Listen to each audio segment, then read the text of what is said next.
الصلاة خير من النوم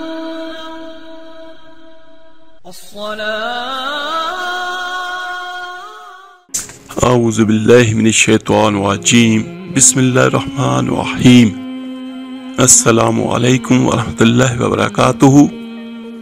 میرے عزیز بھائیو بہنوں اور بچوں، آج کا جو ہمارا موضوع ہے یہ روزے کی حالت میں ٹوتھ پیسٹ اور مسواک کے استعمال کرنے کا ہے۔ بہت سارے لوگ یہ سوچتے ہیں اور بہت سارے لوگ یہ سوال بھی کرتے ہیں کہ کیا روزے کی حالت میں ٹوتھ پیسٹ کر سکتے ہیں یا نہیں کر سکتے۔ تو اس کے بارے میں جو علماء کرام کی رائے ہے وہ یہ ہے، ٹوتھ پیسٹ کوئی کھانے کی چیز نہیں، وہ صرف استعمال کرنے کی چیز ہے کہ آپ اس سے اپنے دانتوں کو صاف کریں۔ تو اگر وہ آپ کے حلق کے نیچے نہیں جاتی، روزہ ٹوٹتا بھی تب ہے جب کوئی بھی چیز آپ کے حلق سے اندر جائے۔ اور ویسے ٹوتھ پیسٹ کرنے سے اگر منہ میں خوشبو آتی ہے تو وہ بھی ٹھیک ہے، اس میں بھی کوئی مذائقہ نہیں ہے، کوئی بھی حرج نہیں ہے۔ تو یہ بالکل کلیئر ہے کہ ٹوتھ پیسٹ کے استعمال سے روزے کو کوئی فرق نہیں پڑتا، اور جس طرح لوگ مسواک استعمال کرتے ہیں تو اسی طرح آپ ٹوتھ پیسٹ بھی استعمال کر سکتے ہیں۔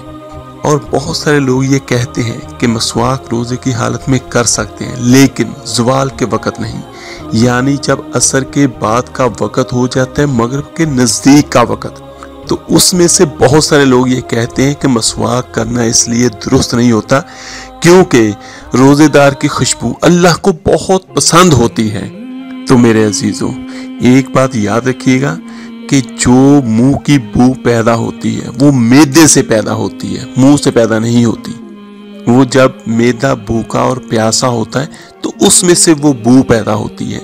اگر آپ مسواک کرتے ہیں تو تب بھی وہ بو جو ہے جب تک آپ لوگ روزہ افطار نہیں کرتے وہ مسلسل آتی رہے گی، اور اللہ کو اسی بو سے پیار ہے۔ اور دوسرا، مسواک کے بارے میں تھوڑا سا میں آپ کو بیان کر دیتا ہوں۔ مسواک ہمارے آقا کریم کی سنت بھی ہے، اور مسواک سے ہوتا کیا ہے، اس کا فائدہ یہ ہوتا ہے کہ اگر آپ ایک نماز پڑھتے ہیں بغیر مسواک کے، اور اگر آپ مسواک کر کے پھر نماز پڑھتے ہیں تو اس نماز کا ثواب جو 80 گنا سے بھی زیادہ ہو جاتا ہے۔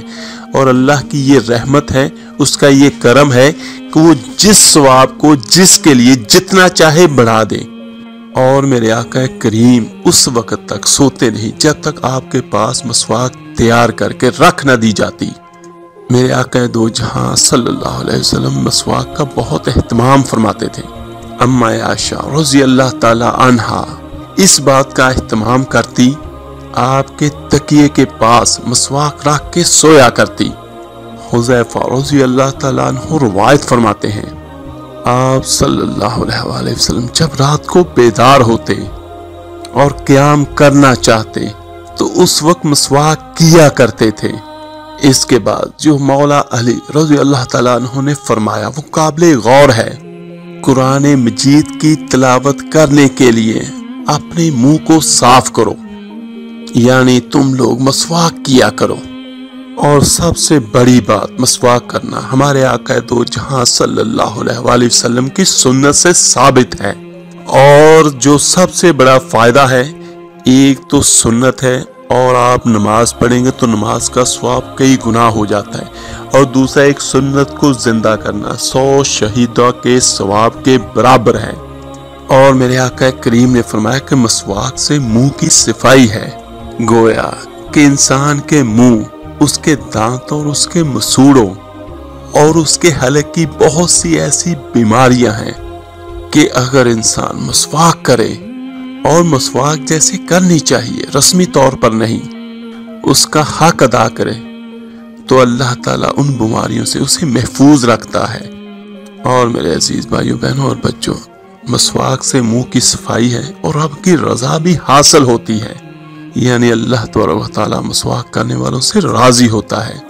ہمارے آقا دو جہاں صلی اللہ علیہ وسلم نے مسواک کرنے کی بہت تاکید فرمائی ہے۔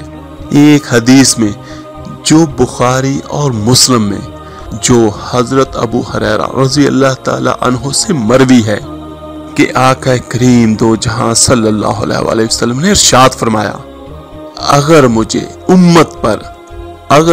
امت پر مشقت کا خوف نہ ہوتا تو میں انہیں ہر نماز کے لیے مسواک کرنے کا حکم دیتا، یعنی 5 نمازیں ہیں تو ہر نماز کے لیے مسواک لازمی ہوتی، جیسے نماز کے لیے وضو ضروری ہے تو اسی طرح مسواک بھی ضروری ہوتی۔ میرے عزیز بھائیو بہنوں اور بچوں، اللہ تعالیٰ سے دعا ہے اللہ تعالیٰ ہمیں قرآن اور حدیث پر عمل کرنے والا مسلمان بنا دے، آمین ثم آمین۔ اس ویڈیو کو لائک اور صدقہ جاریہ سمجھ کر شیئر ضرور کیجیے گا۔ ملتے ہیں جلدی انشاءاللہ تعالیٰ ایک نئے وظیفے عمل کے ساتھ۔ اپنا بہت خیال رکھیے گا۔ اللہ حافظ۔